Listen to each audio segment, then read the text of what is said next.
Hi friends, நம்ம மைனஸில் வந்து இன்றைக்கி என்ன நடக்கும் தான் பார்க்க போகிறோம். ஸோ பார்த்தீங்கன்னா நம்ம நிலா வந்து நம்ம சோழன்கிட்ட வந்து நம்ம டைவர்ஸ் கொடுங்க அப்படின்னு சொல்லி வந்து கேட்டாங்க. கேட்டோன்னு பார்த்தீங்கன்னா 2 பேரும் சரின்ட்டு வீட்டுக்கு வந்து வந்துடுறாங்க. வந்தோடனே நம்ம பல்ல வந்து சும்மா இருக்காம டேட்டிங் போயிட்டு வந்திருக்காங்க அப்படின்ற மாதிரி வந்து சொல்கிறாங்க. சொன்னோன்னே பார்த்தீங்கன்னா நம்ம சோழனுக்கு ரொம்ப வந்து வந்து போய் உட்காந்துருக்காங்க. என்ன டைவர்ஸ் கேட்டாங்களோ, ஸோ அந்த நினைப்பிலே அவங்க இருக்காங்க. ஆனால் நிலா வந்து எப்பயும் போல் வந்து ரூம்குள்ளே வந்து போயிடுறாங்க. போனதுக்கப்புறம் பார்த்தீங்கன்னா சேரன் வந்து கேட்குறாங்க, உனக்கு சோழனுக்கு வந்து என்னடா ஆச்சு அப்படின்னு கேட்குறாங்க.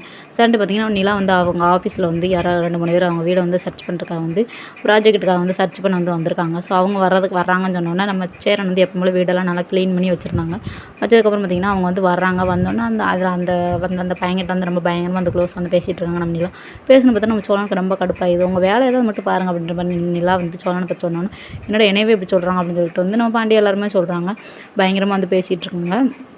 இது வந்து எங்கள் சொந்த வீடு தான் அப்படின்ற மாதிரி வந்து நம்ம சேரன் எல்லாம் சொல்கிறாங்க. இவங்க சோழன் ஏதாவது எப்பயும் போல் வந்து 2 மூணு தான் எடுத்து விடுவார் இல்லையா, உடனே பாண்டி சும்மா இருடா அடக்கி வாசிடா அப்படின்ற மாதிரி சொல்கிறாங்க. சொன்னதுக்கப்புறம் பார்த்தீங்கன்னா நம்ம அதோட வந்து வீடு வந்து சர்ச் பண்ணிட்டு வந்து போகிறாங்க. அப்படி போனதுக்கப்புறம் இங்கே வந்து என்ன நடக்குது அப்படின்னு பார்த்தீங்கன்னா நம்ம நைட் வந்து இவங்க சோழன் எல்லாம் தூங்குறாங்க. என்னாச்சு, என்ன பிரச்சனை, எதுக்கு நீ இப்படி இருக்க அப்படின்ற மாதிரி வந்து நம்ம பல்லவா அப்புறம் சேரன் அப்புறம் பாண்டி 3 பேரும் கேட்குறாங்க. கேட்டோன்னு அப்படியே என் பிரச்சனை எல்லாத்தையும் நீங்கள் தீர்த்து வச்சுருவீங்கல்ல, உங்கள் வேலையை தான் நீங்கள் பார்ப்பீங்க, பேசாமல் படுங்க அப்படின்னு சொல்லுவாங்க. என்ன நீ சொல்லுன்னு சொல்லிட்டு வந்து பல்லவா கேட்குறாங்க.